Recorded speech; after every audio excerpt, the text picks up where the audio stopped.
It's not what you know, it's who knows you. Podcast show. Starring your two livest hosts in the DMV. DJ Tupac, coming diverse. And DJ Best Friend. Put your hands together for who knows you. I wanted to give a shout out to Uplift Clothing and Apparel, run by my man Jelly and his wife Natalie in Virginia. If y'all want to get in contact or buy some merchandise, you can just go on Instagram at Uplift Clothing and Apparel, and they got some fly stuff on there. And internet has been a great thing to mobilize and get your products off the ground without using like a major corporation. You could do it from the ground up, and that's the beautiful thing about it. And I've been trying to buy all black products, like, you know, so in the sense of, you know how many black kids or whatever, or just kids in general, people in general, but I'm gonna use one shoe, like the Foamposite, the Nike Air Foamposite. I was just thinking the other day, best friend, like, what if we shifted all that energy into like a black owned shoe business? You know what I'm saying? Mm-hmm. What could that do for the community? You know what I'm saying? We could build so much. I challenge everybody to go do some research on the Nike Air Foamposite and the revenue it has generated within the past 10 years. They've been out for more than 10 years, but just the past 10 years, you'll be like, it'll blow your mind. The money that one shoe has generated. The same model, but different colors. I'm not even including the other model Foamposites. You ain't lying. Nike Air Max took off. That was in those running shoes now. 1995 they dropped. Yep, the running shoes, man. That's the groove. They made a big comeback a few years ago. Now they got like the Air Max 720s, which I own. The air bubble is like stupid ridiculous. I didn't want them at first because the air bubble made them look kind of silly and animated and cartoonish, but I put them on. The comfort was out of this world. I mean, it's a shoe you could wear all day and your feet won't start hurting. You know, it's real comfortable.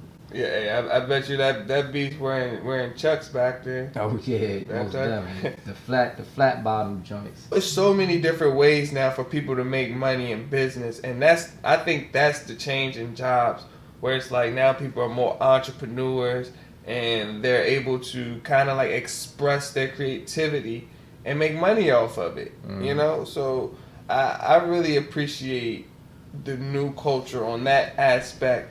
Because when you think about all the traditional jobs, I feel that they are more so based upon people who are not trying to go anywhere. You know what I'm saying? As far as like, the jobs want you to stay there forever. Meaning that they keep you there forever.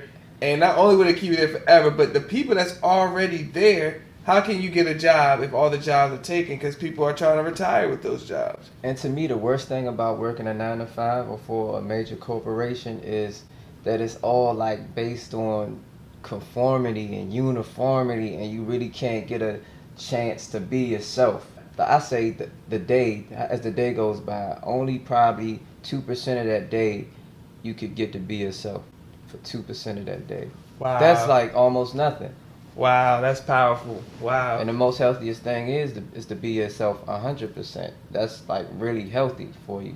And when you at a job where you really can't be yourself, it's like you crushing your soul for some money, for a check. I mean, we all need that to survive, but money to me is more of a control mechanism than something is meant to, you know, that you need to survive, because money is made out of paper. It's a systematic thing. You can't eat the money. It's not tangible. Right. You know what I'm saying? So what makes this such a real thing to survive off is not. It's more like a control mechanism. Control you into being someone that you're not for the whole day, day in and day out, and it's a terrible thing. I think it's a part of the hell that we live in, and no matter how people try to dress it up, you know, the Creator put us here to be who we are 100%. Right. So right, we wasn't born with the jobs we had, so it was never meant for us to live off of it. We just do it. I feel like you're right, man. We do it because it's a system. It's a system where they say that it's illegal to grow crops. So, yeah, and you know, the thing about that is that people can grow crops all day. You really think the government is going to find everybody in the world, everybody in the United States growing crops and destroy their crops? No. But the thing is that they manipulate you by telling you it's illegal at first to make you not even want to do it. You know what I'm saying? So now you don't grow crops because you just think it's illegal. And then when someone who is growing crops say, "Hey, won't you eat this healthy thing?" You say, "Nah, man, I'm not about to do that. I don't. Why do I like food? Because you've always thought of it as a negative standpoint. Now you got to go work for the man to make the money so you can buy their crops that they're growing. Yeah. And they're not even growing them the right way. They're growing them out of factories. So now you just buying into the game of to be one with yourself in the system. And that, I feel like that's a breaking point when some people are kind of like upset and wondering like, why do I have everything but feel like I have nothing?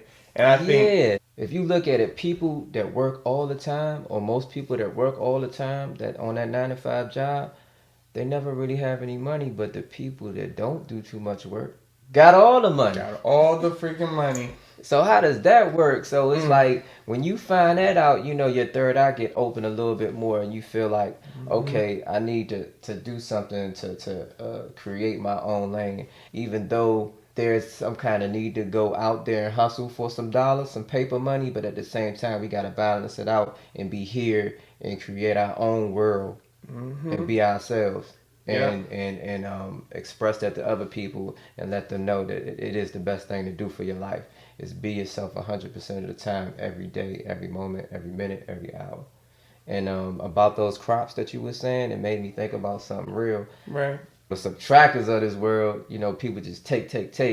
They even trying to get the nature to conform and stuff, and take away from nature, and not let nature be nature in the sense of the crops that you was talking about.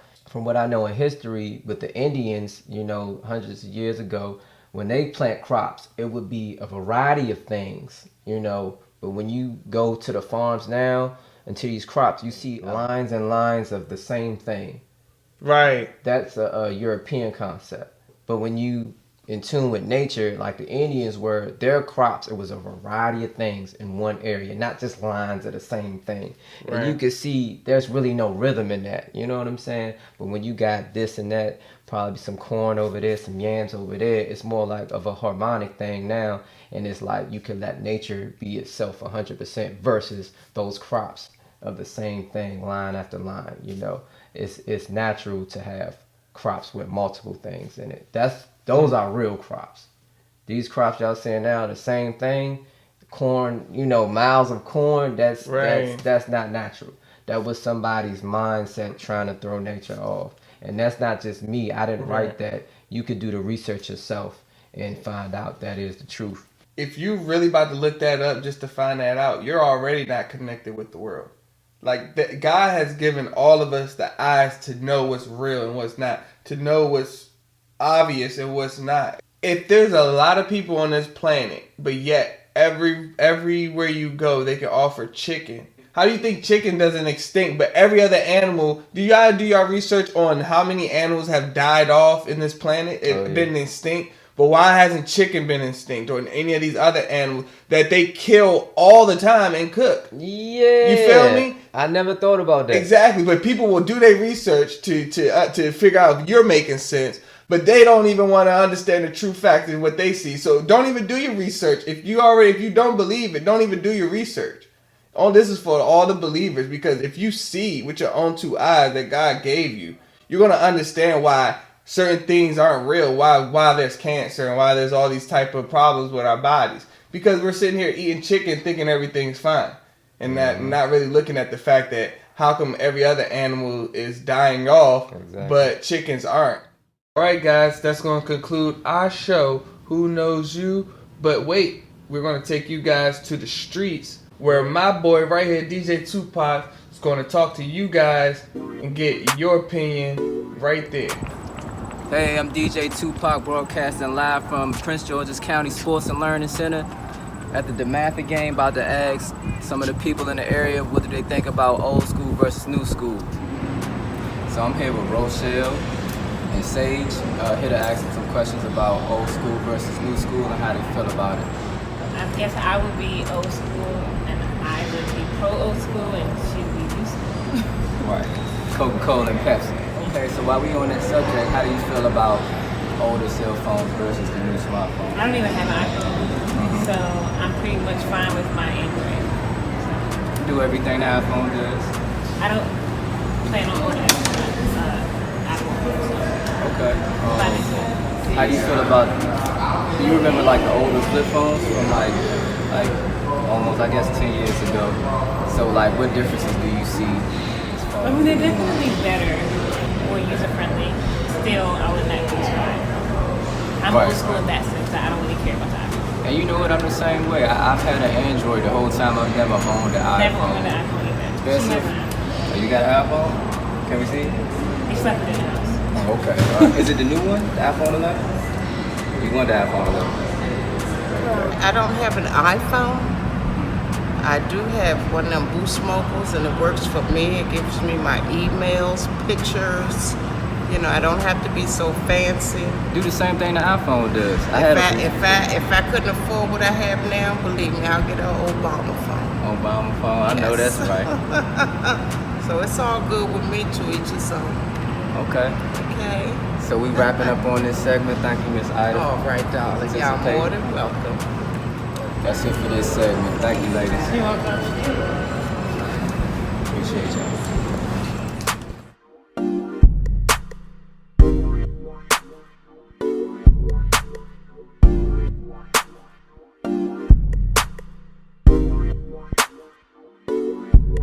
I'm here with my man Jordan. I'm DJ Tupac. We're here to talk about old school versus new school and to see what the public feel about it in general questions. And how do you feel about old school versus new school? Old school, I don't really listen to any old school, but I still respect it. But yeah, there's nothing wrong with old school.